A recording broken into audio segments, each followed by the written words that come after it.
तो मैंने आपको लास्ट टाइम जनरल टर्म्स बताए थे, isotope, isobars, right, like that. अब अपन आज पढ़ने वाले हैं इलेक्ट्रोमैग्नेटिक रेडिएशंस।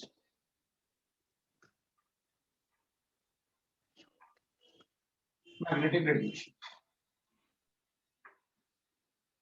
अभी इलेक्ट्रोमैग्नेटिक रेडिएशन का मतलब होता है रेडिएशंस, मतलब लाइट ना, एक तो अपन इसको बोल सकते हैं। तो इलेक्ट्रोमैग्नेटिक रेडिएशंस ना, so electric and magnetic radiations, electric and magnetic radiations को अपन मैग्नेटिक रेडिएशंस, उनको अपन कहते हैं इलेक्ट्रोमैग्नेटिक रेडिएशंस। सो इलेक्ट्रोमैग्नेटिक रेडिएशंस, तो अपन लिखेंगे लाइट हैज इलेक्ट्रोमैग्नेटिक रेडिएशंस। जो लाइट होता है ना, जो अपन बल्ब से जो लाइट आता है उसमें इलेक्ट्रोमैग्नेटिक रेडिएशंस होता है।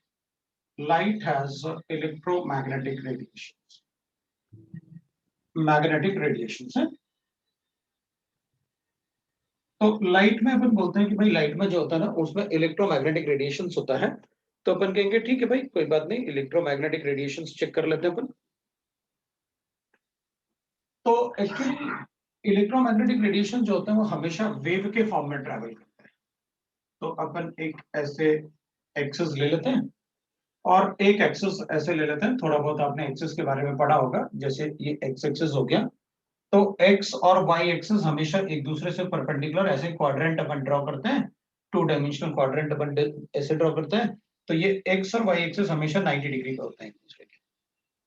और जेड एक्सिस जो होता है वो इनसे परपेंडिकुलर होता है, मतलब जेड एक्सिस का डायरेक्शन ऐसे होता है, ये ऐसे होगा, एक्स वाई ऐसे होता है और जेड एक्सिस ऐसे होता है, मतलब सारे अब एक दूसरे से 90 डिग्री पे होता है। मैंने एक्स एक्सिस बनाया, तो अब मैं वाई एक्सिस का जो प्लेन होता है ना वो बोर्ड का प्लेन है वाई एक्सिस, क्योंकि वाई एक्सिस आपने ऐसे बनाया, एक्स का आपने ऐसे बनाया, तो वाई एक्सिस ऐसे प्लेन होगा। तो मैं क्या करने वाला हूँ, इसमें वेव्स बनाने वाला हूँ। अपन सबको पता है वेव्स क्या होते हैं, ऐसे अपन वेव्स बनाते हैं। तो मैं इस x के डायरेक्शन से, तो x का डायरेक्शन तो ये था, और ये वेव जो है वो y के प्लेन में बन रहा है, मतलब ये y के प्लेन में अपन चल रहे हैं, मतलब बोर्ड के प्लेन में बना रहा हूं मैं वेव्स। तो अपन कहेंगे जो वेव्स होंगे वो ऐसे वेव्स बनाते हैं अपन, पूरा ऐसे बनाते हैं। तो अपन कहेंगे ये जो वेव्स हैं, सपोज करते हैं electric vibration. Sir video zoom in हो गया। अच्छा ठीक है, एक सेकंड रुकना आप, है क्योंकि ये भी तो अपन को थोड़ा सा, 1 मिनट रुकूंगा मैं।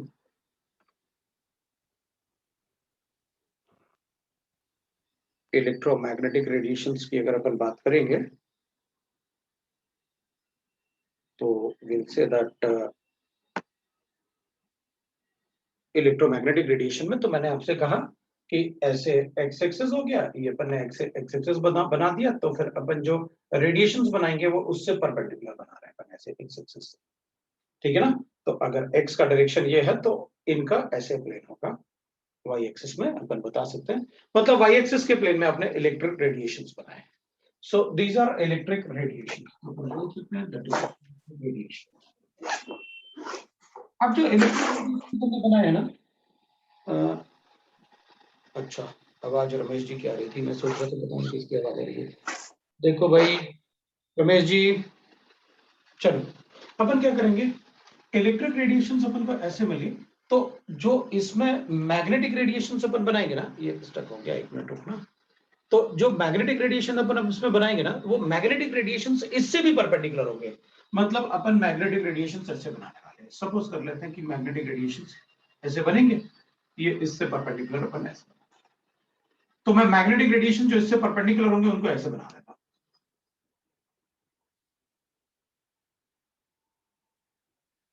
ऐसे मैग्नेटिक रेडिएशंस, तो इनको अपन बोल देते हैं मैग्नेटिक रेडिएशंस। ये है मैग्नेटिक रेडिएशंस। अब ये अगर वाई एक्सिस है तो अपन कहेंगे जो जेड एक्सिस, जो ये मैग्नेटिक रेडिएशंस है ना, ये वाले अपन ने जेड एक्सिस में बनाए मैग्नेटिक रेडिएशंस। फिर ये जूम हो गया, 1 सेकंड रुकना बेटा, मैं 1 मिनट रुकूंगा, है ना। तो अब ना पहले मैं आपको बता दूं कि वो रेडिएशंस कैसे बनाए अपन ने, ठीक है।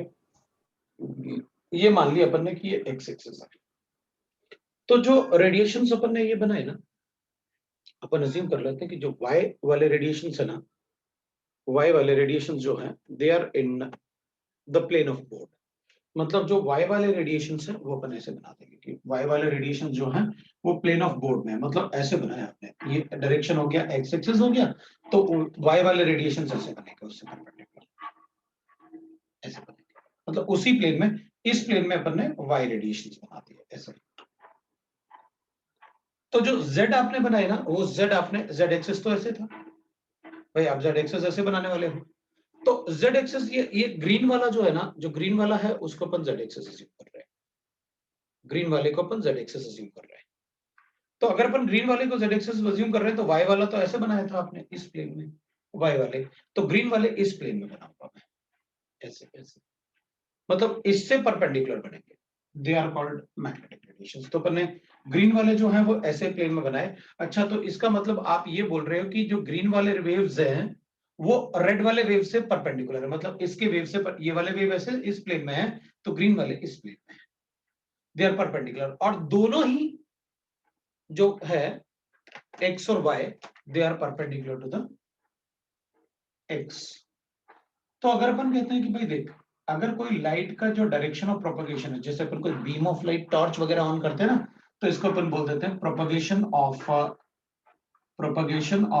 Direction of light, direction of light बोल देता हूं मैं इसको, डायरेक्शन ऑफ लाइट, मतलब इस फॉर्म में, इस डायरेक्शन में मैं लाइट को फॉलो करवाया। तो अगर तुम कभी भी देखोगे ना, जैसे अपन ने टॉर्च ऑन किया और किसी वॉल पे टॉर्च को फोकस किया ना, तो आप देखोगे तो वहां रिंग बनता है पूरा। लाइट कभी ऐसे नहीं दिखता अपन को एक ही प्लेन में हो, ऐसे नहीं दिखता अपन को, एक स्लैब जैसे नहीं दिखता। लाइट हमेशा अपन को गोल गोल दिखता है एक जगह, मतलब फोकस जो है वो सर्कुलर दिखता है। रीजन क्या है? क्योंकि वो एक प्लेन में इलेक्ट्रिक वाइब्रेशन से, दूसरे प्लेन में मैग्नेटिक वाइब्रेशन से, तो दोनों मिला के लाइट का नेचर जो होता है वो सिलेंड्रिकल बन जाता है। तो इसलिए इलेक्ट्रिक और मैग्नेटिक वाइब्रेशन लाइट में दोनों ही होते हैं। इलेक्ट्रिक वाइब्रेशन से मैग्नेटिक वाइब्रेशन हमेशा परपेंडिकुलर होता है। ठीक है, ये तो लाइट के लिए बता दिया आपने, इलेक्ट्रिक और मैग्नेटिक वाइब्रेशंस। हमें थोड़ा सा वेव के लिए पढ़ना है कि वेव है क्या, मतलब वेव के कैरेक्टरिस्टिक्स पढ़ने हैं अपन को। तो मैं थोड़ा सा इसमें डिस्कस करूंगा। एक तो अपन ने लाइट को डिस्कस कर लिया कि लाइट कैसे सिलेंड्रिकल होता है। सो अब अपन लिख लेते हैं कैरेक्टरिस्टिक्स ऑफ वेव्स।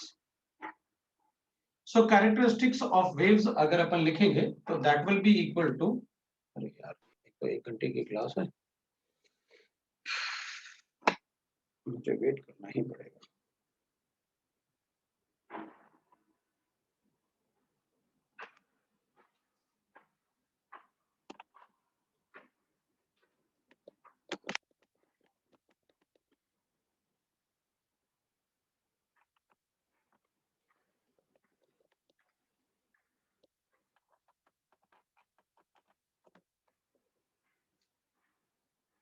ज्यादा अच्छा कैमरा भी खराब होता है पता। ये कैमरा एक्चुअली पकड़ता है मुझे, मैं इधर उधर घूमता हूँ ना तब वो डिस्टर्ब होता है, तो वो इधर उधर घूमता रहता है, तो इसलिए वो ज्यादा अच्छा कैमरा भी खराब होता है। चलो ठीक है बेटा। तो अपन कैरेक्टरिस्टिक्स ऑफ वेव की बात कर रहे थे कि कैरेक्टरिस्टिक्स ऑफ वेव में अपन क्या क्या पढ़ेंगे। वो कैरेक्टरिस्टिक्स ऑफ वेव का मतलब हो गया कि भाई वेव में हमको क्या क्या आना चाहिए, एक वेव में अपन क्या क्या पढ़ते हैं वो अपन को बताना होता है कैरेक्टरिस्टिक्स ऑफ वेव में। ठीक है ना? तो अपन कैरेक्टरिस्टिक्स ऑफ वेव में बात कर लेते हैं कि क्या क्या कैरेक्टरिस्टिक्स होंगे वेव के। तो अपन क्या करेंगे कैरेक्टरिस्टिक्स ऑफ वेव में, दैट इज राइट ना, थोड़ा सा इसको हिलाता हूं ताकि ये ठीक हो जाए। ठीक है, अब वेव में जब अपन कोई वेव बनाएंगे ना, तो अपन सबको पता है कि भाई वेव में तो इसको अपन एम्पलीट्यूड बोलते हैं, जो इस ये डायरेक्शन ऑफ प्रोपगेशन होता है ना, उससे जो हाइट, उससे जो डेविएशन होता है अप या डाउन, इसको अपन एम्पलीट्यूड बोलते हैं, वो अपन को पता है। ये क्रेस्ट बोलते हैं, ये ऊपर वाले जो होते हैं वो क्रेस्ट होते हैं, और नीचे वाले को अपन ट्रॉप होते हैं, ये ट्रॉप होता है। ठीक है ना? तो इसमें और क्या क्या बोल सकते हैं वो देख लेते हैं अपन वेव में। अगर अपन को वेवलेंथ कैलकुलेट करना है तो अपन कहते हैं बिटवीन द टू क्रेस्ट एक वेवलेंथ होता है, या फिर अपन बोल सकते हैं कि बिटवीन द टू ट्रॉप वो भी एक वेवलेंथ हो सकता है। तो इस टाइप के अपन को वर्ड्स बताने होते हैं, मतलब कैरेक्टरिस्टिक्स ऑफ वेव में, एक वेव में अपन क्या क्या बता सकते हैं वो अपन को बताना होता है। तो अपन कहेंगे भाई वेवलेंथ, वेवलेंथ को अपन हमेशा लैम्डा से डिनोट करेंगे। तो अपन कहेंगे वेवलेंथ, इधर तो क्रेस्ट है, इधर भी क्रेस्ट है, ये ट्रॉ है, ये भी ट्रॉ होगा, तो अपन कहेंगे the distance between any two nearest crest, the distance between any two, है ना, any two nearest crest or trough, crest or trough is wavelength, is called wavelength है, वो अपन लिख लेंगे, is called wavelength, ये wavelength होता है। तो अपन कहेंगे भाई इनमें ना ये क्रेस्ट था, ये ट्रॉ है, ये भी ट्रॉ था यहाँ पर, तो इनके बीच में जो डिस्टेंस होगा ना ऐसे, इसको अपन वेवलेंथ बोलते हैं, राइट, इसको बोलते हैं। ये अपन ऐसे भी मोस्टली तो अपन क्या बोलते हैं, इस पॉइंट से लेके इस पॉइंट तक जो डिस्टेंस है वो वेवलेंथ है। तो एक ही बात है, एक क्रेस्ट आना चाहिए, एक ट्रॉ आना चाहिए, तो आप एक ही बात बोल रहे हो, इधर से इधर का डिस्टेंस कैलकुलेट करो या इधर से इधर का डिस्टेंस कैलकुलेट करो, एक ही बात, दोनों डिस्टेंस हमेशा सही हो। So that is the wavelength. दूसरा अपन बात करते हैं फ्रीक्वेंसी। देख भाई फ्रीक्वेंसी जो होता है उसको वैसे तो अपन न्यू से डिनोट करते हैं, तो फ्रीक्वेंसी का मतलब होता है, जैसे अपन मान लो इन जनरल बात करें फ्रीक्वेंसी की, तो जब अपन किसी मतलब सपोज लोकल ट्रेन के स्टेशन पे जाते हैं या बस स्टॉप पे जाते हैं, तो अपन किसी को पूछेंगे भाई इधर बताओ ट्रेन की फ्रीक्वेंसी क्या है, तो वो बताएगा कि भाई ट्रेन की फ्रीक्वेंसी 5 मिनट्स है। अच्छा, तो अपन को लगेगा every 5 minutes there will be one train, या बस स्टॉप पे होंगे तो एवरी मतलब वो कहेगा फ्रीक्वेंसी बस की 3 मिनट्स है। अच्छा, इट मींस दैट कि 3 मिनट्स में वो बस आएगी, एवरी 3 मिनट्स में बस आएगा। तो फ्रीक्वेंसी का मतलब है it will depend on what, number of times a wave will pass through one point, मतलब नंबर ऑफ टाइम्स अ बस will pass from the stop, that is frequency. So frequency होता है the number of times the wave pass, number of times the wave pass through one point, through a point। अब किसी का भी frequency, आप तो time में बोल रहे थे 3 मिनट्स 5 मिनट ऐसे बोल रहे थे आप, वो हमेशा टाइम पर डिपेंड करेगा। सो अपन वेव में सिंस स्पीड वेव का बहुत ज्यादा होता है तो अपन पर सेकंड में लेते हैं, through a point in 1 second, that is called its frequency, इसको बोलते हैं अपन फ्रीक्वेंसी।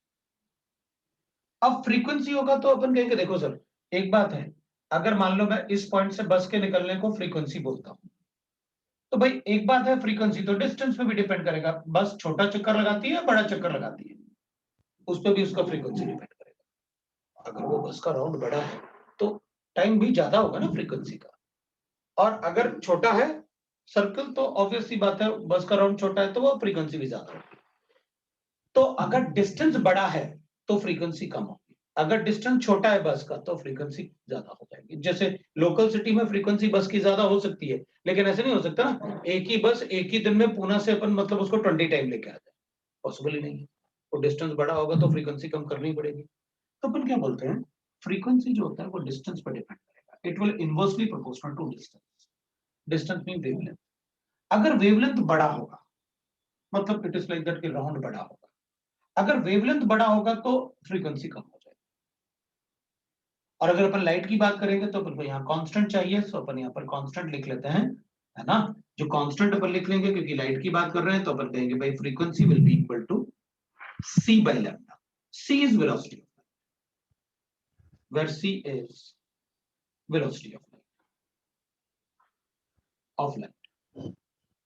सो c का वैल्यू हमें मुझे नहीं लगता अपन में से किसी कोई भी ऐसा होगा जिसको नहीं पता होगा वेलोसिटी ऑफ लाइट क्या होता है, 3 into 10 to the power of 8 metre पर सेकंड। तो frequency will be always inversely proportional to the distance, the wavelength. अगर हमें वेवलेंथ गिवन है मैं फ्रीक्वेंसी कैलकुलेट कर सकता हूं, c का वैल्यू तो अपन को पता है, फिक्स होता है। So like that we can write that कि भाई फ्रीक्वेंसी क्या होता है। अब किसी भी वेव में अपन को फ्रीक्वेंसी के अलावा और जो चाहिए वो होता है वेव नंबर। तो अपन c लिखते हैं, that is wave number, number है। तो वेव नंबर को अपन ऐसे v लिख के और फिर ऐसे डिनोट करते हैं वेव नंबर। तो अपन कहेंगे भाई वेव नंबर क्या होता है, तो अपन कहेंगे द नंबर ऑफ वेव्स, क्योंकि अगर ऐसे अपने पास कोई वेव नंबर है तो अपन क्या करेंगे, क्योंकि अपन ये तो बोर्ड पे बहुत बड़ा बना देते हैं जबकि वेव्स बहुत छोटे छोटे छोटे छोटे ऐसे भी होता है, और डिपेंड करता है कि क्या पढ़ रहे हो आप। तो वेवलेंथ को अपन ने लैम्डा से डिनोट किया ना ऐसे, वेवलेंथ को लैम्डा बोलते हैं ऐसे अपन, ये लैम्डा हो जाएगा वेवलेंथ के लिए, और फ्रीक्वेंसी जो होता है वो न्यू बोलते हैं अपन ऐसे, फ्रीक्वेंसी, ठीक है ना। तो फ्रीक्वेंसी को अपन न्यू बोलते हैं। तो अपन कहेंगे वेव नंबर होता है the number of waves, number of wavelengths, wave मतलब wavelength, so the number of wavelength present in 1 centimeter of distance is called wave number। अब वेव नंबर आप पूरा लिख सकते हो, उसको अपन वेव नंबर कहते हैं। तो ठीक है भाई, फिर तो ये 1 by लैम्डा हो जाएगा। वेव नंबर ले लेता हूँ 1 सेंटीमीटर डिवाइडेड बाय कर लेते हैं भाई लैम्डा, नंबर ऑफ वेव्स आ गया अपने पास। तो wave number is equal to होता है 1 by लैम्डा, ठीक है। So wave number will be equal to 1 by lambda. Now we can say that इसमें अब बाकी एम्पलीट्यूड वो सब पढ़ने की जरूरत नहीं पड़ेगी। एम्पलीट्यूड क्या होता है, अपन इसको ऐसे बोल सकते हैं, एम्पलीट्यूड को ए से डिनोट कर देते हैं, एम्पलीट्यूड को ऐसे बोल देते हैं height of the crest from the equilibrium point. ये इक्विलिब्रियम पॉइंट था, direction of propagation. So height of the crest या फिर डेप्थ ऑफ द ट्रॉप, दोनों में से कोई भी ले लो। सो द डिस्टेंस है ना, the height of the crest और the depth of ट्रॉप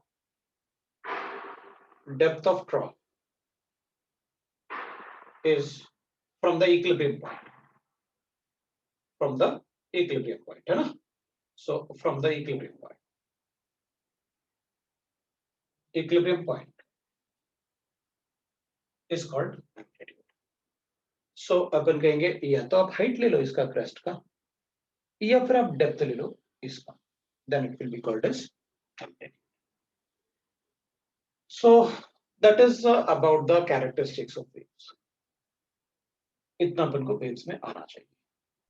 sir from the के बाद क्या लिखा है फ्रॉम एम्पलीट्यूड में? द इक्विलिब्रियम लिखा है, इक्विलिब्रियम पॉइंट, ठीक है ना। Okay sir.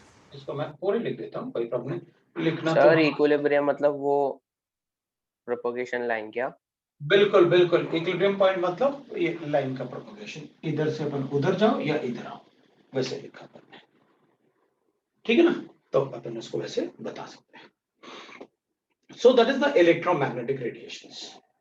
अब इसमें अपन से कहेंगे स्पीड ऑफ लाइट बताओ, स्पीड ऑफ लाइट भी पूछ सकते हैं। वो स्पीड ऑफ लाइट के लिए तो ये है अपने पास, आप वेवलेंथ बताओ, मैं फ्रीक्वेंसी से मल्टीप्लाई कर देता हूँ, तो स्पीड ऑफ लाइट हो जाएगा।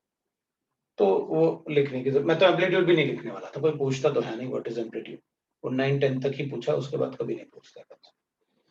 हाँ, अब इसमें थोड़ा सा अपन से क्वेश्चन जरूर पूछ सकता है, जैसे अपन से लिखेंगे, अब क्योंकि अपन ने वेवलेंथ भी लिखा, अपन ने फ्रीक्वेंसी भी लिखा, अपन ने वेव नंबर भी लिखा, तो अपन को यूनिट आने चाहिए। थोड़ा सा मैं यूनिट लिखता हूँ पहले, और उसके बाद फिर मैं आपको बताऊंगा। तो यूनिट, एक तो लेंथ का यूनिट लिख लेता हूं मैं भाई, क्योंकि यूनिट में ही गड़बड़ कर सकते हो तुम, कैलकुलेशन में गड़बड़ करोगे वो तो 100% करोगे। जिसने कैलकुलेशन में गड़बड़ नहीं किया वो उसके 30 मार्क्स पहले से प्लस ले लो, क्योंकि कैलकुलेशन में बहुत गड़बड़ करोगे, कोशिश करना ना करो। सो 1 एंगस्ट्रॉम यूनिट, इसको ए नॉट लिखते हैं अपन, A naught is angstrom unit, that is equal to 10 to the power of -10 meters, या फिर 10 की पावर -8 सेंटीमीटर लिख सकते हो। 1 नैनोमीटर को nm लिखेंगे अपन, नैनोमीटर। सो नैनोमीटर के लिए होगा 10 to the power of -9 meters या फिर 10 to the power of -7 centimetre. वैसे 1 पिकोमीटर्स होगा, pm लिखते हैं अपन उसे, पिकोमीटर। तो पिकोमीटर्स में होता है that is 10 to the power of -12 meters, या फिर आप उसे लिख सकते हैं 10 की पावर -10 सेंटीमीटर। ये लेंथ के यूनिट्स होंगे जो कि अपन को वेवलेंथ के फॉर्म में गिवन होंगे। दूसरा फ्रीक्वेंसी का यूनिट जो होता है, फ्रीक्वेंसी का यूनिट, फ्रीक्वेंसी एक्चुअली होता है ना पर टाइम, हर्ट्ज, है ना। तो फ्रीक्वेंसी जो होता है वो हमेशा अपन पर टाइम लेते हैं, फ्रीक्वेंसी का फॉर्मूला ही होता है ऐसे, पर टाइम। तो फ्रीक्वेंसी का यूनिट होता है, सो इसका यूनिट जो होता है वो पर सेकंड होता है, पर सेकंड लिखते हैं इसका यूनिट। सो फ्रीक्वेंसी का यूनिट जो होता है, so frequency is equal to 1 by time को अपन सेकंड्स में लेते हैं, so 1 by seconds that is equal to per second. अब फ्रीक्वेंसी को हर्ट्स में भी लिखते हैं अपन, तो HERTZ दैट इज हर्ट्स, इसको HZ से डिनोट करते हैं, और 1 हर्ट्स इज इक्वल टू होता है 1 पर सेकंड, 1 पर सेकंड। सो फ्रीक्वेंसी को अपन हर्ट्स में भी ले सकते हैं और सेकंड्स में भी ले सकते हैं। So that is about the characteristics of wave. हमें फ्रीक्वेंसी की जरूरत पड़ेगी। अब लैम्डा तो अपन को पता है, वेवलेंथ मीटर्स में मोस्टली कैलकुलेशन अपन एमकेएस यूनिट में करेंगे। एमकेएस यूनिट मतलब अपन सबको पता है, what do you mean by MKS? Metre kilogram seconds, जैसे अपन लिखते हैं ना सीजीएस, सेंटीमीटर ग्राम और सेकंड्स, वो सीजीएस यूनिट है, ये एमकेएस यूनिट है। थोड़ा सा आपने फिजिक्स का बोर्ड लेक्चर अटेंड किया है, मुझे पता है, उसमें आपको ये सब बताया गया है। एफपीएस, एमकेएस, सीजीएस, ये सब क्या होते हैं, यूनिट एंड डायमेंशंस। सो अब यहां पर अपन क्या करेंगे, अपन से ऐसे कैलकुलेट करने के लिए करेंगे, एक क्वेश्चन दिया अपन, calculate the frequency of, suppose frequency of photon, photon मतलब लाइट का पार्टिकल होता है, ऑफ वेवलेंथ, अपन को वेवलेंथ दे दिया, that will be equal to, suppose मुझे गिवन है दैट इज 200 नैनोमीटर्स, ऐसे गिवन। तो अपन कहेंगे ठीक है भाई, फ्रीक्वेंसी कैलकुलेट करने के लिए कहा है आपने और वेवलेंथ दिया हुआ है मुझे, तो बड़ा इजी कैलकुलेट करना। तो अपन कहेंगे फ्रीक्वेंसी इज इक्वल टू होता है c बाय लैम्डा, लैम्डा आपने दे रखा है, मैं फ्रीक्वेंसी कैलकुलेट कर लेता हूँ। तो c वैल्यू क्या होगा, इसका आंसर कैलकुलेट कर रहा हूं मैं, क्योंकि अपन ने पता था मुझे कि आपने मुझे मतलब फ्रीक्वेंसी जो होता है, फ्रीक्वेंसी इज इक्वल टू होता है c बाय लैम्डा। अब इसमें मुझे c पता है, c इज इक्वल टू होता है 3 × 10⁸ मीटर पर सेकंड, ये होता है c, ये अपन को पता है। और फ्रीक्वेंसी भी अपन को लैम्डा गिवन है, लैम्डा कितना गिवन है इसमें, तो अपन कहेंगे भाई c गिवन है, लैम्डा गिवन है अपन को, लैम्डा कितना गिवन है 200 नैनोमीटर्स। तो अपन को नैनोमीटर्स में क्या करना पड़ेगा, ये मीटर लिखा है अपने, मीटर, मीटर मतलब एमकेएस यूनिट लिखा, तो मुझे इसको भी एमकेएस में कन्वर्ट करना होगा। नैनोमीटर को एमकेएस में कन्वर्ट करना है तो मीटर में ऐसे करना पड़ेगा। 1 नैनोमीटर होता है 10⁻⁹, तो 200 नैनोमीटर्स कितना होगा, ये सर है। 2 मल्टीप्लाई बाय 200 into हो जाएगा 10⁻⁷ meter. सर, तो होगा 2 × 2 10⁻⁷। into 10⁻⁷ meter. ठीक है, चलेगा। अब तुम ये बताओ, वीडियो मेरा ब्लर हो रहा है क्या? No sir, ठीक है। सर एकदम क्लियर है। क्लियर। चलो ठीक है, फिर जिस जो मतलब वीडियो ब्लर हो रहा है ना जिसका, वो रीजॉइन करे भाई जल्दी से, ठीक है ना। तो इसमें सब्स्टिट्यूट कर लेते हैं अपन, अगर अपन सब्स्टिट्यूट करेंगे तो 3 × 10⁸ मीटर पर सेकंड हो गया, और इसको अपन लिख लेंगे, देखो ना ये मीटर पर सेकंड है और ये मीटर है, मुझे ये तो पता है कि यार फ्रीक्वेंसी कैलकुलेट करना है तो आंसर मेरा पर सेकंड आना चाहिए। तो इसको क्या करें कि अपन को पर सेकंड मिले, तो पर सेकंड ये था अपने पास, तो अपन कहेंगे c लैम्डा आ गया अपने पास, और इसको अपन ऐसे करते हैं तो ये मीटर हो जाएगा, डिवाइड बाय सेकंड हो जाएगा, पर सेकंड है तो, और इसमें मीटर क्या करते हैं अपन, इसको लिख देते हैं 200 × 10⁻⁹, ये कर लेंगे। तो अपन क्या करते हैं, ये 2 कैंसिल कर लेते हैं इससे, तो इसको 6 बना लेते हैं। सो अपने पास आया 3/2 × 10⁻, ये 6 है और ये -9 है, तो 15 लिख लूं मैं, 15 मतलब 1.5 × 10⁻15 आ गया मेरे पास, ये पर सेकंड। मीटर ये भी था और मीटर वो भी था, वो कैंसिल हो गया, तो यूनिट कैंसिल हो गया। तो ये मेरा आंसर आ गया 1.5 × 10⁻⁻15 मेरा आंसर आ जाएगा। अगर वेवलेंथ गिवन है तो मैं वेव नंबर भी कैलकुलेट करके बता सकता हूं, क्योंकि वेव नंबर, हाँ बोलो। S⁻⁻1 कैसे आया? -1 कहाँ है? अच्छा, S⁻⁻1 कैसे है? ये देखना, c इज इक्वल टू क्या होता है, वेलोसिटी ऑफ लाइट, बोलो, होता है ना। तो 1 सेकंड में इतना लाइट ट्रेवल करता है, इतना वेलोसिटी होता है लाइट का। तो जब अपन किसी को ऊपर लेके आएंगे तो -1 आ जाएगा, तो इधर हाँ यूनिट एंड टाइम। सर हाँ बोलो। सर 1.5 × 10⁻³ हर्ट्ज पर सेकंड आएगा ना? या तो हर्ट्ज लिखोगे या फिर सेकंड लिखोगे, अगर हर्ट्ज लिखोगे क्योंकि 1 हर्ट इज इक्वल टू 1 पर सेकंड होता है ना, ओके, समझा ना। हाँ सर, कोई एक लिखना है। ऑब्वियसली बात है, क्योंकि ये दोनों ही बेटा एक ही बात है ना। हर्ट्ज लिखो या पर सेकंड लिखो, मुझे लगता है सबको समझ में आया। अब मैं एक क्वेश्चन लिखूंगा, तुम लोग आंसर सर वेव नंबर से वापस बताओ ना, वेव नंबर बताओ ना वापस, ये तो डिस्कनेक्ट हो गया यूनिट, था। मैंने तो ये यूनिट लिखा था, यूनिट ही लिखे हुए बस वेव नंबर के पास। नहीं ऊपर से मतलब इधर से। हाँ मैं डिस्कनेक्ट हो गया था। अच्छा, वेव नंबर तो इज इक्वल टू होता है number of wave travelled in 1 centimetre, 1 centimetre of the distance. Wave number होता है number of wavelengths present in 1 centimetre distance, is called wave number. Amplitude वो अगर अपने पास ऐसे गिवन है तो अपन को पता है इसका हाइट या इसका depth, that is called amplitude. अब अपन ने लेंथ का यूनिट लिखा हुआ है, because 1 angstrom unit is equal to क्या होता है, नैनोमीटर इज इक्वल टू कितना मीटर्स, क्योंकि कैलकुलेशन तो अपन मीटर्स में करने वाले हैं। फिर मैंने फ्रीक्वेंसी बताया, फ्रीक्वेंसी का ये वाला फॉर्मूला अपन फिजिक्स में काफी पढ़े, frequency is equal to 1 by time होता है। तो frequency is equal to 1 by time होता है, तो मतलब 1 बाय सेकंड होगा तो पर सेकंड आ जाएगा, ऊपर लेके जाएंगे तो पर सेकंड। अब 1 पर second is equal to 1 hertz होता है, तो बताया मैंने कन्वर्जन, जैसे एनर्जी में भी होता है। अगर एनर्जी लिखना है तो अपन एनर्जी भी, एनर्जी में जैसे 1 इलेक्ट्रॉन वोल्ट होता है तो अपन कहते हैं 1.602 इंटू 10 की पावर -19 जूल्स होता है। 1 electron volt is equal to कितना जूल्स। तो MKS unit of energy is joules, मतलब एमकेएस यूनिट में अपन को ये हमेशा जूल्स में लेना पड़ेगा एनर्जी।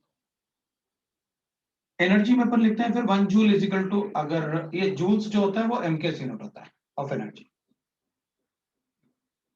जैसे अपन कहते हैं जो एमकेएस यूनिट का मतलब हो गया कि भाई अगर इसको, ये मास है, अगर इसको आप केजी में लोगे तो अपन लिखेंगे भाई, राइट, मास और सेकंड्स ना,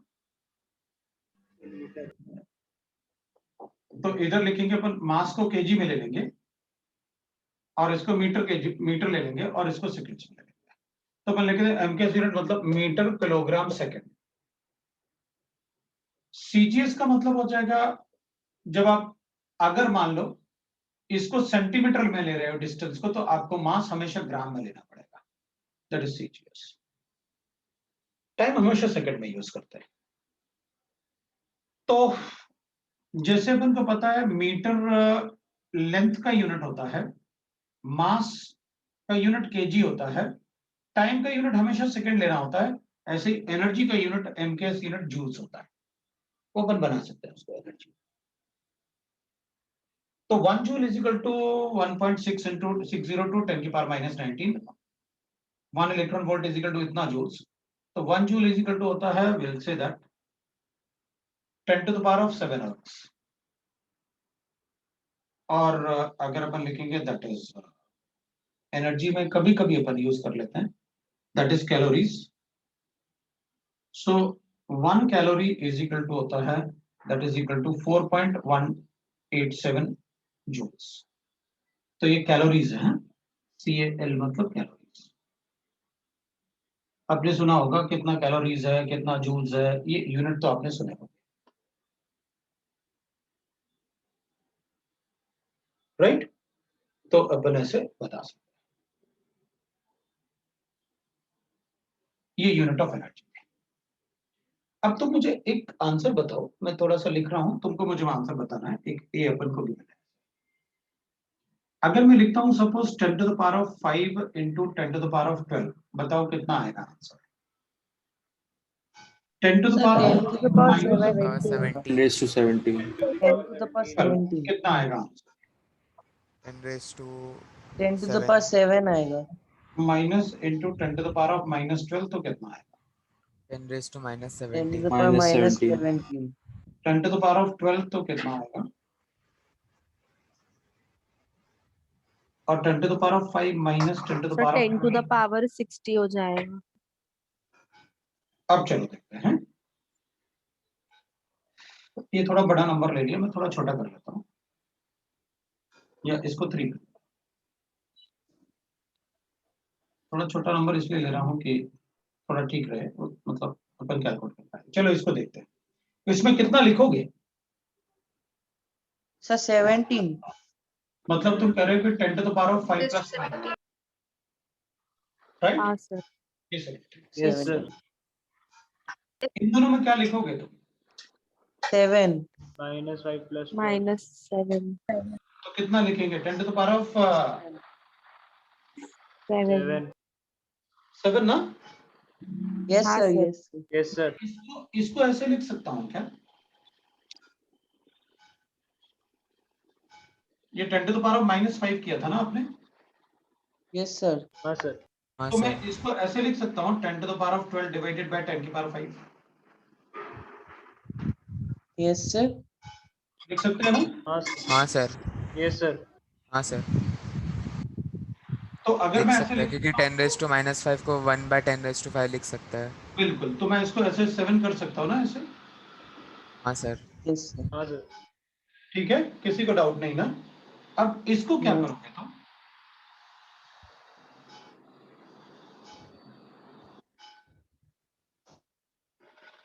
इसको क्या लिखोगे? Sir Sir, minus -17। 17 लिखेंगे। मल्टीप्लाई होता है 10 तो to आप क्या -17 करोगे? इधर अपन ऐसे कर लेंगे, अपन 10 to the power of -5 plus 10 to the power of -12 है ना?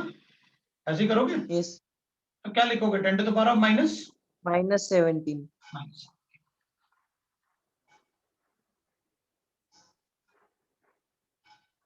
जब प्रोडक्ट होता है तो अपन को क्या करना होता है? इन सभी पावर को ऐड करना होता है 10 के। मैंने इधर भी ऐड किया, मैंने इधर भी ऐड किया, मैंने इधर भी ऐड किया, क्योंकि सब में मल्टीप्लिकेशन की बनता है। अब इसकी बात करते हैं। इन दोनों में लिखेंगे तो क्या आएगा मेरे पास?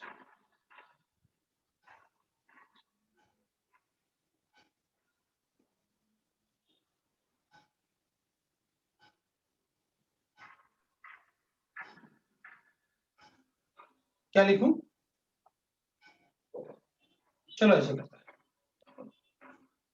Sir, 1001 into 10 to the power 5. ये 10 की पावर 8 है और 10 की पावर 5 है। 1 2 3 4 5 इनको ऐड कर लेता हूं। 0 0 इनको ऐड किया। सर हाँ। 10 की पावर 5 में 4 zeros है बस। सर 10 ठीक की से पावर अच्छा एक बार 4 किया तो हो गया, तो 4 5 0 होगा ना सर? यार मानना चाहिए। अब 4 0 है तो वही तो लिखे हैं। सर गलत है ना सर, 5 zeros 10 होना raised चाहिए। to सर 5 है ना 5 सर? 0 है ना? 5 ही तो लिखे हैं। अच्छा अच्छा 4 सर लिखे 4 सर। लिखे सर। हो गया देख। तो फिर 5 0 लिखे ना अपन ने, और इसमें भी अब इसमें भी काउंट कर लो एक बार। 1 2 3 4 5। हाँ सर वो करेक्ट है सर। ठीक है। अब अगर अपन इसको लिखेंगे तो ये ऐसे आ जाएगा अपने पास। Yes sir. तो पता मैं इसको ऐसे भी लिख सकता हूँ, इस वाले नंबर 0 को उधर। जो लिखा है ये ऐड तो कर सकते हो ना तुम? हाँ सर। यस नहीं सर। ये आ गया अपने पास, आया ना? Yes sir. तो मैं Yes, इसको sir. ऐसे लिख सकता हाँ हूँ sir. 1.001 into 10 to the power of 8 yes sir ऐसे ही आ रहा है, ऐसे ही। आएगा ना? हाँ सर। Yes sir. अच्छा बताओ, यस सर। ये अगर मैं इस वैल्यू को अगर मैं 1 ही अज्यूम कर लूं तो चलेगा क्या? हाँ सर। हाँ सर। बहुत छोटा डिफरेंस है 1 हाँ, और अब एक 1.001 बात के देख, बीच अब में। एक बात देख, अपन क्या कहेंगे, यार ये वैल्यू ना 1000 टाइम ज्यादा है इससे। इसमें 3 जीरो ज्यादा है ना? हाँ यस सर। सर। ये वैल्यू बहुत हाँ, बड़ा है ना भाई। ये वैल्यू मतलब 1 मिलियन, मतलब ये वैल्यू में अगर अपन चेक करेंगे तो 1 लाख हो गया। 1 लाख हुआ, मिलियन नहीं, 1 लाख। और ये वाला वैल्यू अगर अपन लिखेंगे ना तो ये 10 मिलियन और 100 million में। तो अपन कहेंगे कि ये वैल्यू तो बहुत बड़ा है। तो फिर अपन कहेंगे अपना आंसर, इसको आप ऐसे लिखोगे 1.01001 into 10 to the power of 8, ये आंसर आएगा। तो अपन कहेंगे सर इतना डेसिमल के थर्ड प्लेस पे वो भी 1 आ रहा है। आप इसको ऐसे कर लो ना।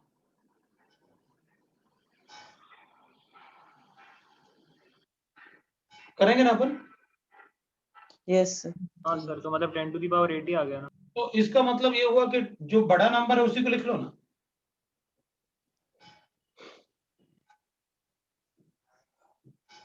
लेकिन अगर 10 रेज टू सर 7 मतलब प्लस 10 रेज टू 8 रहता तो 1.1 इंटू 10 रेज टू 8 आता। मैं तो कुछ नहीं कर रहा, मैं तो कह रहा हूँ ये है, अभी अपन बाद में चेक करते हैं। इसमें कोई डाउट है तो बताओ, नो सर। बोलो किसी को डाउट है तो। अब ई वाले की बात करते हैं अपन, ये और इन दोनों में से अगर इसमें से इसको माइनस करेंगे तो क्या, बताओ दोनों में से क्या लिखूंगा, क्योंकि अब प्लस माइनस आ रहा है इन दोनों में, तो बताओ भाई क्या करूं इसका मैं। पहले तो मैं जो पूछूंगा वो बताना तुम मुझे, ये बड़ा है या ये बड़ा है। 10 sir raise to 10 to the power raised to -5 बड़ा minus है, five बड़ा है। -5 बड़ा है। 10 की पावर -5 बड़ा है, मतलब तुम मुझसे इसलिए बोल रहे हो 10 की पावर -5 बड़ा है, क्योंकि 10 की पावर -5 का मतलब हो गया 0.1 2 3 और ये 4 और ये 5।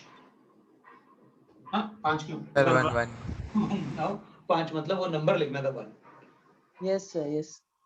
और 10 की पावर -8 का मतलब हो गया 1 2 3 4 5 6 7 8। Yes sir. yes sir बताओ इन दोनों में से ज्यादा बड़ा कौन सा होगा भाई, ये तो 1000 टाइम ज्यादा बड़ा है इससे। हाँ यस सर करेक्ट। करेक्ट ना। हाँ यस सर। सर हाँ सर। तो इसका मतलब ये हुआ कि मैं इसको नियरली 10 की पावर 5 लिख लूं, क्योंकि ये तो काफी बड़ा नंबर है सर इसके 10 टू द कंपैरिजन पावर में। -5 ही होएगा। हाँ लिख लूं ऐसे, हाँ सर। हाँ सर। हाँ यस सर। सर। ठीक है लिख सकते हैं अपन, मतलब सबको समझ में आया मैंने क्या किया है। ये इधर माइनस और प्लस साइन है ना, तो अगर एक बहुत बड़ा है और एक बहुत छोटा है, छोटे वाले को हटा दो, बड़े वाले का आंसर लिख लो। अगर सम करना है तो माइनस करना है, तो अगर उनमें भी बहुत ज्यादा डिफरेंस है जीरोस का, तो अपन के 2-3 जीरो का भी डिफरेंस है, तो अपन कहेंगे बड़े वाले को ले लो, जो बड़ा वाला है वही आंसर ले लो।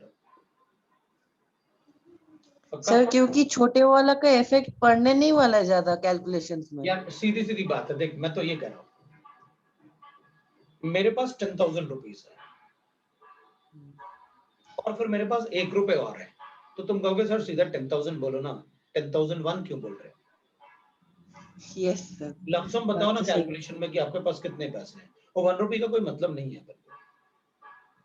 हाँ सर। समझ गए ना भाई, किसी के पास 1 लाख रुपीज है और अपन कहे नहीं नहीं मेरे पास तो 1,000 रुपीज है, तो वो कहेगा छोड़ो ना, तुम काउंट में भी नहीं हो तुम तो उस टाइप का कैलकुलेशन कर रहे हैं अपन कि यार जब एक बहुत बड़ा नंबर है एक बहुत छोटा नंबर है, छोटे वाले को नेगलेक्ट कर दो। इसमें क्या करें। सर इसमें 10 टू द पावर -17 होगा। अच्छा देख ऐसे करता हूँ, 10 की पावर -5 डिवाइडेड बाय 10 की पावर 12 है, तो डिवाइड को मैं ऐसे लिख सकता हूँ क्या। यस सर ऐसे ही लिख सकते हैं। ऐसे डिवाइड किया तो ऐसे डिवाइड हटाओगे तो ऐसे तो लिखोगे। यस हाँ सर। सर। तो आप इसको ऐसे लिखोगे ना 10 की पावर -5, और इसको ऊपर लेके आओगे तो 10 की पावर -12। Yes sir. यस। हाँ सर इसका मतलब 10 की पावर -5 इंटू 10 की पावर -12 हो गया, 10 raised to हाँ सर। -17 तो 10 की पावर -17 लिखोगे ना। हाँ जी सर यस सर। हाँ सर। और अगर मेरे पास ऐसे गिवन होता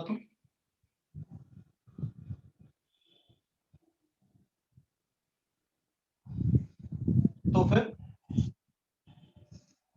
सर तो फिर 10 की पावर तो -7 होता, 10 रेज टू द पावर -7। हाँ सर 10 raised to वो -7 कह रहा है सर सर माइनस डिवीजन है, इसलिए आपको 10 की पावर -12 डिवाइडेड बाय 10 की पावर -5 लिखना होता। तो माइनस जैसे जाके आप प्लस यहाँ पर 10 को ऊपर लेके आए तो आपने इसका साइन चेंज किया प्लस से माइनस, वैसे ही जब आप यहाँ ऊपर लेके आओगे तो 12 में 10 माइनस प्लस हो जाएगा। 5 करोगे आप प्लस को, इन दोनों को ऐड करोगे तो 10 की पावर -7 बचेगा।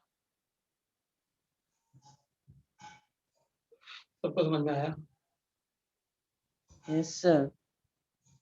मैंने ये इसलिए बताया कि मुझसे ये क्वेश्चन पूछा गया कि सर ये 10 की पावर 15 कैसे आया।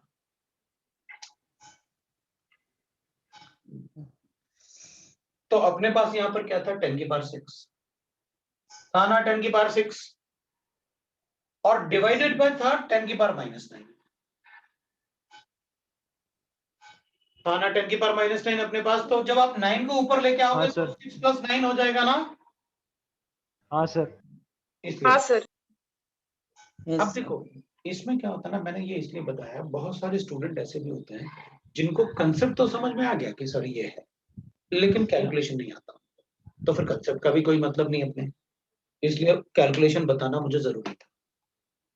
इवन बाकी कैलकुलेशन भी बताऊंगा मैं, क्योंकि मतलब कुछ बच्चे होते हैं जो उनको जल्दी से समझ में तो आ जाता है कि ठीक है भाई कंसेप्ट मुझे समझ में आ गया, लेकिन उनको कैलकुलेशन नहीं पता कैसे करना है, और कैलकुलेशन नहीं पता तो फायदा क्या मेरी कंसेप्ट बताने का, और कैलकुलेशन मिस्टेक तुम लोग करोगे ही करोगे, है ना, वो तो दिया उसमें तो मैंने तुम्हें बता ही दिया कि भाई तुम तो मतलब कैलकुलेशन मिस्टेक बिल्कुल करोगे।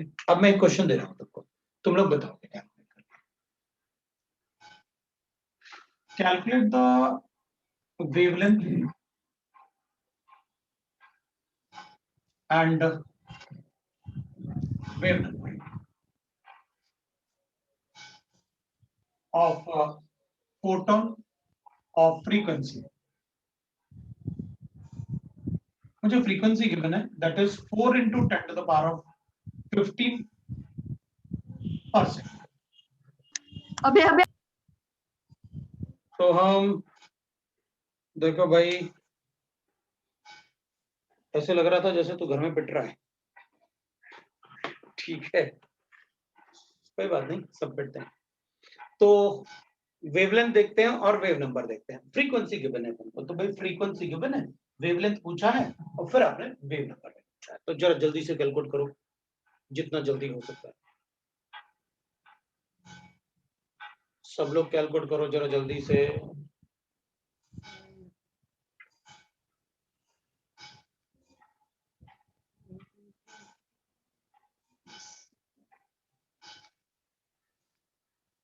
Sir, 7.5 into 10 to the power 10 raised to minus -8. 7.5 into 10 to the power -8. minus 8 आपको meter. वेवलेंथ आ गया 7.5 into 10 to the power minus 8 meter. लो भाई, सबसे वेवलेंथ आ गया, देख लो आप, मतलब मैंने अभी कैलकुलेट नहीं किया, मैं तो अपना चेक करूंगा। फ्रीक्वेंसी गिवन है मुझे 4 into 10 to the power of 15 और c हो गया 3 into 10 to the power of 8 और डिवाइड बाय लैम्डा मुझे कैलकुलेट करना है, तो मेरे पास लैम्डा आ गया दैट इज 3/4 into 10 की पावर 8 डिवाइडेड बाय 10 की पावर 15। 15 उधर ऊपर जाएगा तो माइनस में होगा, तो 15 और 8 में डिफरेंस 7 का होता है, तो ठीक है भाई 3/4 0.75 होता है। तो मेरे पास आंसर आया 0.75 इंटू, इसको कैलकुलेट करता हूं तो ऊपर जाएगा तो मेरे पास 10 to the power of -7 आएगा, तो इसको 7.5 into 10 to the power of -8 बना देता हूं, बिल्कुल करेक्ट, ये आंसर आ गया। अब मैं चाहता हूं कि लैम्डा को ऐसे लिखूं, सुनो, मैं चाहता हूं लैम्डा को ऐसे लिखूं, क्या करूं मैं चाहता हूं लैम्डा को ऐसे लिखूं एंगस्ट्रॉम यूनिट में। 7.5 angstrom. Sir, नहीं सर.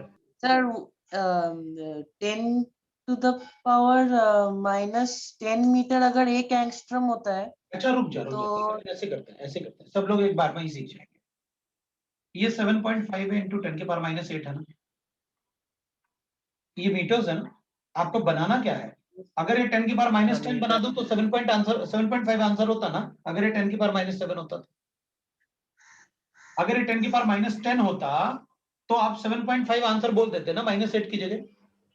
हाँ सर. यस सर, तो फिर मैं इसको ऐसे कर देता हूं,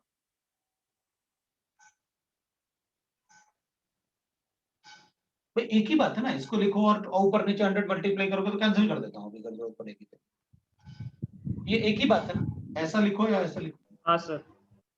तो Yes, ये वाले yes, दोनों sir. ऊपर ले जाता हूं, हो गया ना -10। यस सर, तो अब तो बन गया ना 10 की पावर -10, तो मैं इसको ऐसे लिख देता हूं, इसको मल्टीप्लाई करूंगा तो 7.5, तो 7.5 in. हाँ 100 से मल्टीप्लाई करूंगा मैं, अच्छा हाँ. 750 एंगस्ट्रॉम। Angstrom unit. बोलो किसी को डाउट है तो, पता है समझ में आया ना, अगर अपन को यूनिट वगैरह में सर बोलो। वो 7.5 into 10 raised to -6 होगा ना, सर क्योंकि आप 0.75 into 10⁻⁻⁷ फिर पॉइंट को एक बार राइट लेके गए तो उसको मल्टीप्लाई बाय 10 करेंगे ना। लो इधर लिखता हूँ, रुक जा। एक 0 इस तरफ लेके जा रहे हो ना, तो 7.5 इधर डिवाइड बाय 10 करोगे ना,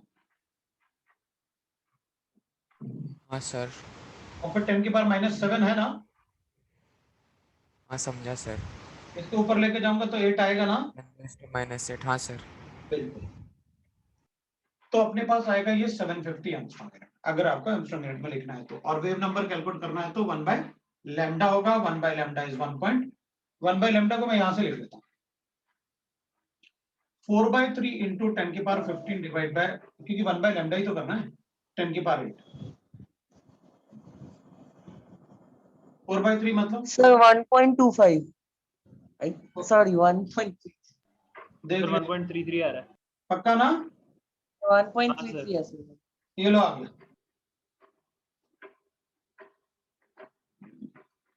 किसी को डाउट है तो बोलो भाई, अगर कैलकुलेशन में भी डाउट है तो भी बोलना पड़ेगा।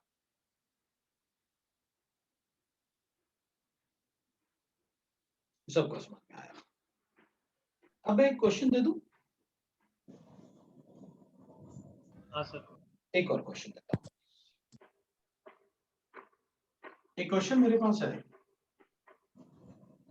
सर तो फिर जो वेव नंबर निकला उसका मतलब क्या है सर, कि 1 मीटर में इतने सारे वेव्स है? 1 सेंटीमीटर में इतने वेव्स। सेंटीमीटर में। अच्छा। Calculate the wavelength and wave number of photon.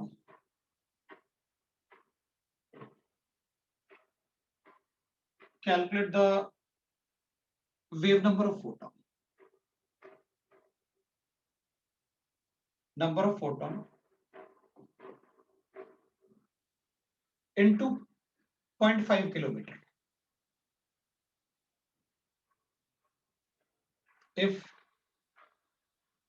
the frequency of photon is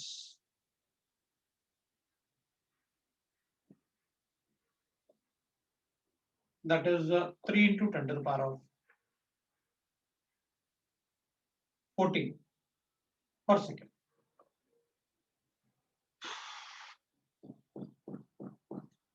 आपको वेव नंबर कैलकुलेट करना है, पर को पता है क्या होता है?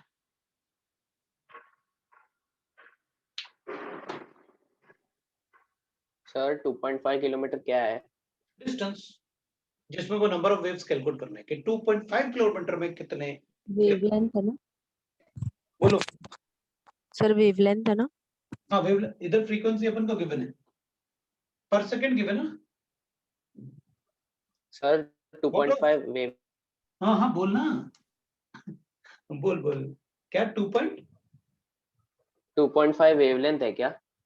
अरे how can this be wavelength? आपको बोल रहे हैं ना कैलकुलेट द वेव नंबर, मतलब नंबर ऑफ वेव्स। वेवलेंथ लिखा होता, वेवलेंथ होता तो सर कैलकुलेट तो 2.5 का कोई मतलब ही नहीं है। अच्छा देख, मैंने सोचा तुम लोग यार थोड़ा दिमाग लगा लोगे। देखो फ्रीक्वेंसी इज समझा सर। देख फ्रीक्वेंसी इज इक्वल टू होता है c/λ। ठीक है, मैं थोड़ा इजी हाँ कर, सर। तो अपन कहेंगे lambda will be equal to c by frequency. मुझे c 3 इंटू 10 की पावर 8 पता है, और फ्रीक्वेंसी आपने देखा है 3 इंटू 10 की पावर 14। मैंने इजी रखा कैलकुलेशन, 8 था 10 की पावर -6 बच गया metres. This is the wavelength. ठीक है, हाँ सर। तो ये जो अब मैंने कैलकुलेट किया ना, वो क्या है? Length of one wave. Wavelength. अब तुम, हाँ वही वेवलेंथ होता है। अब तुम मुझे ये बताओ कि वेव नंबर क्या बताया था मैंने? Number of waves present in 1 centimetre. तो आप वेव नंबर को कैलकुलेट करते हो कि 1 सेंटीमीटर में कितने वेवलेंथ है सेंटीमीटर के, तो आप कैलकुलेट करके बता देते हो this is the wave number of waves present in 1 centimetre को 1 वेवलेंथ से डिवाइड करके 1 सेंटीमीटर में कितने वेवलेंथ होंगे वो आप कैलकुलेट करके बता देते हो। यही तो कैलकुलेट करते हो वेव नंबर। अच्छा हाँ सर समझा। वो तो समझा, लेकिन मैं पहले एक्सपेक्ट कर रहा था कि तुम समझोगे। कोई बात नहीं, वो चलता है। मैंने थोड़ा सा ट्विस्ट किया ना क्वेश्चन को, यार 2.5 किलोमीटर कहां से आ गया। तो हर बात में क्या होता है कि जब मैं कोई बात बता रहा हूं उसको बड़े कॉन्सेंट्रेशन से सुना करो, और उस कॉन्सेंट्रेशन में थोड़ा भी डाउट आया ना, नहीं सर फिर से बताओ एक बार, ये अपने दिमाग में कुछ चल रहा है तो वही बोल दिया, सर हमारे दिमाग में ये चल रहा है, इसको जरा क्लियर कर दो, तो आप वही पूछ लो। अब मुझे क्या था, मुझे एक वेवलेंथ पता था और मुझे कैलकुलेट करके बताने हैं सेंटीमीटर में वेवलेंथ, 1 सेंटीमीटर में। तो मैं क्या करूंगा भाई, वेव नंबर जो है वो आपने 2.5 किलोमीटर में पूछ लिए, हाँ तो कोई बात नहीं ना भाई, वेव नंबर का कोई यूनिट तो होता नहीं है, दोनों को एक जैसे यूनिट में लेना होता है, नंबर ऑफ वेव्स बताने होते हैं। तो क्या मैं 2.5 किलोमीटर को सेंटीमीटर में कन्वर्ट कर सकता हूँ? Yes, हाँ sir. सर। तो 2.5 को किससे मल्टीप्लाई कर दूं कि सेंटीमीटर में आ जाएगा? 10⁵ ये तो हो गया मीटर्स, 1000 into 100 और 100 से मल्टीप्लाई करूंगा तो सेंटीमीटर। सेंटीमीटर। 10⁶ मुझे वेवलेंथ ए मीटर में, इसको भी सेंटीमीटर में लेना पड़ेगा क्योंकि आपने इसको सेंटीमीटर लिखा, तो इसको भी मैं सेंटीमीटर करूंगा। तो वेवलेंथ को अगर मैं सेंटीमीटर लिखूंगा तो क्या लिखूंगा, 10⁻⁻⁶ को अगर सेंटीमीटर में कन्वर्ट करना है तो किससे मल्टीप्लाई करना पड़ेगा? 100। 100. सबको समझ में आया? ये ले, अब अपन बात करते हैं, ये -6 से ऊपर लेके जाते हैं तो 10⁻⁶ हो जाएगा और 3 ये 10⁹ आ गया। देखो भाई, अगर किसी को डाउट है तो पूछ लो, मुझे कोई प्रॉब्लम नहीं। अगर किसी को कोई डाउट है तो वो पूछ सकता है। सर हम लोग वैसे ही मीटर्स में कर सकते हैं क्या? मीटर में ही करता मैं, वो कैंसिल होकर दिख तो रहा है अपन को कि सर अगर ये मीटर में आया था तो मैं भी उसको भी मीटर में लेके कर सकता था क्या? हाँ कर सकते हो, क्या प्रॉब्लम भाई, ये नंबर है ना, नंबर को अब मैं कहूंगा 3 का यूनिट बताओ, और 3 का क्या यूनिट है, वो तो नंबर है, कांस्टेंट। तो ये तो आप नंबर पूछ रहे हो, अगर किसी का नंबर लिख बताना है, वो जो 1000 कहाँ से आया हो? 1000 2.5 किलोमीटर है, अपन ने मीटर में कन्वर्ट किया क्योंकि ये भी मीटर में है। तो बताओ, किलोमीटर को अगर मीटर में कन्वर्ट करना है तो किससे मल्टीप्लाई करूं?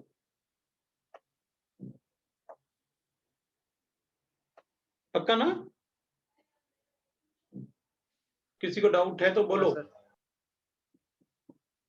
सर तो जैसे वेव नंबर में 1 सेंटीमीटर में कितने वेवलेंथ है वो कैलकुलेट करते हैं, तो अपने क्वेश्चन में पूछा था कि 2.5 किलोमीटर में कितने वेवलेंथ रहेंगे, यही ना?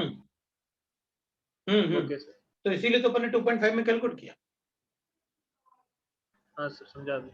डन बेटा, चलो भाई, तो आज अपना क्लास का टाइम हो गया। आपको डीपीपी मैंने मतलब एक कैलकुलेट करने के लिए आपको डीपीपी देना है, वो अपन चेक कर लेंगे। मैंने ये रेडिएशंस वगैरह अपन बताए, इलेक्ट्रोमैग्नेटिक रेडिएशंस, अब इससे आगे अपन नेक्स्ट टाइम पढ़ेंगे। तो अब मैं डीपीपी आपको दूंगा होमवर्क, लेकिन अभी रुक जाता है अपन एक क्लास। अभी कितने डीपीपी किए तुम लोगों ने? 1-2 डीपीपी किए क्या? सर वही सर इंट्रोडक्शन टू केमिस्ट्री का शीट आपने